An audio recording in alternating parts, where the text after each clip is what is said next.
Hello everyone, my name is Danny, and this video is for the review of the movie called The Last Full Measure. This is a 2020 film, it is rated R, it runs an hour and 50 minutes, and is directed by Todd Robinson. It stars Sebastian Stan, Christopher Plummer, we all know him, and William Hurt. We should know most of those guys. And it stars some other people too that you might know.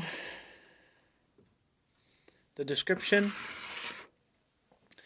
The Last Full Measure is based on a true story of the 3 decades-long battle to award late Air Force pararescueman William H. Pitsenbarger the Congressional Medal of Honor for his act of valor during the Vietnam War.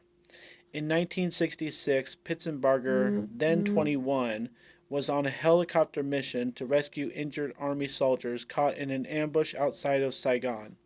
But instead of leaving with his helicopter to reach relative safety, Pitsenbarger elected to stay with the infantrymen and attend to their casualties, and later died from his extraordinary efforts.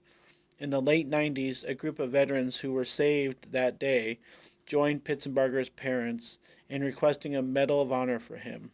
To investigate the issue, the Pentagon sends ambitious young civilian Scott Huffman to interview survivors about Pitsenbarger's act of bravery and decide whether there's enough merit to upgrade the posthumous decoration.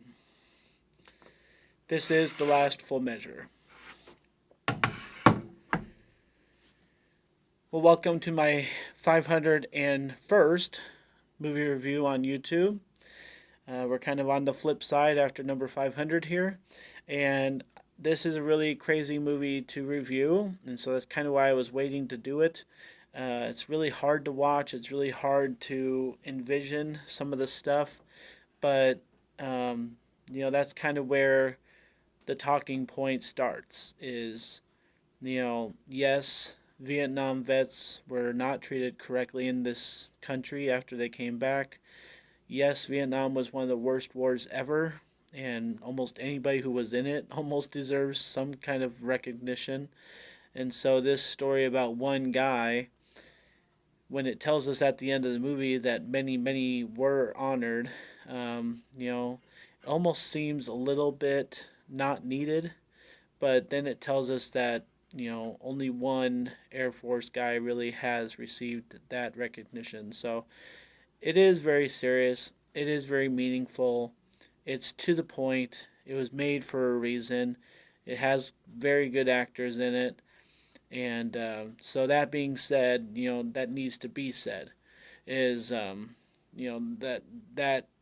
this movie is not to be messed with or criticized too harshly, because it's about war. It's about telling a story of one person's story, and that deserves to be made into a movie.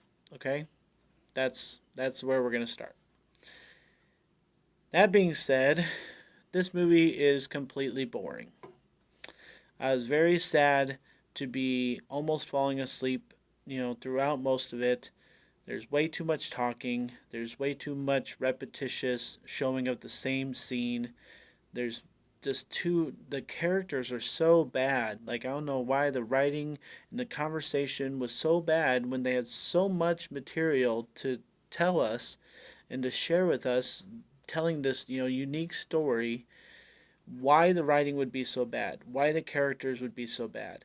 Our main actor is the world's biggest jerk. We have like probably 5 or 6 different situations showing why he's the worst father on the planet.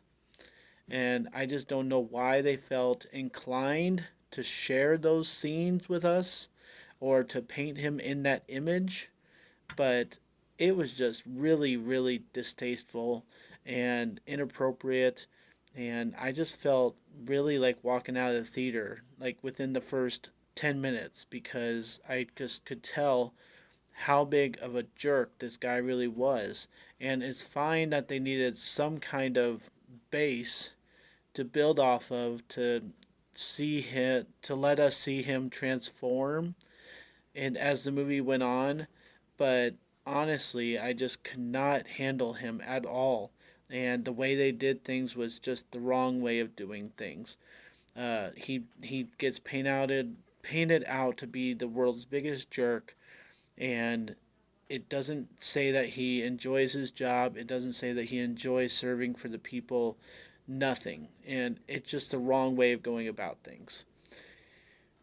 The dialogue itself was just, it seemed like a movie that could have been on TV, with the way that people react to each other, the way somebody says a line and somebody does something else, the way that they say that, that they reject certain things. It just all seems very rehearsed and almost like amateur hour, but it's not amateur hour. It's these great actors, and so I just kind of felt sorry for people like Sam Jackson and other people that were in this movie, because they had these awful scenes, and maybe it was just the bad direction, but you would figure that they could make it better, but they just don't get given that chance, I guess. Maybe the director saw that this movie had to be a certain way, and the actors were told to be going that way.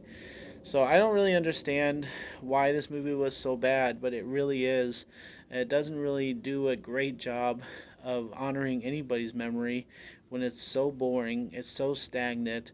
The interaction between the characters and the dialogue between the characters is just so bad that it makes you want to turn away or fall asleep. So I'm not going to give this movie the worst grade I can, even though I kind of want to. I'm trying to be respectful to servicemen. Thank you if you are a service person of any kind, or if you're in a family that is. And thank you to everybody who's involved with keeping this country safe in any sort of manner.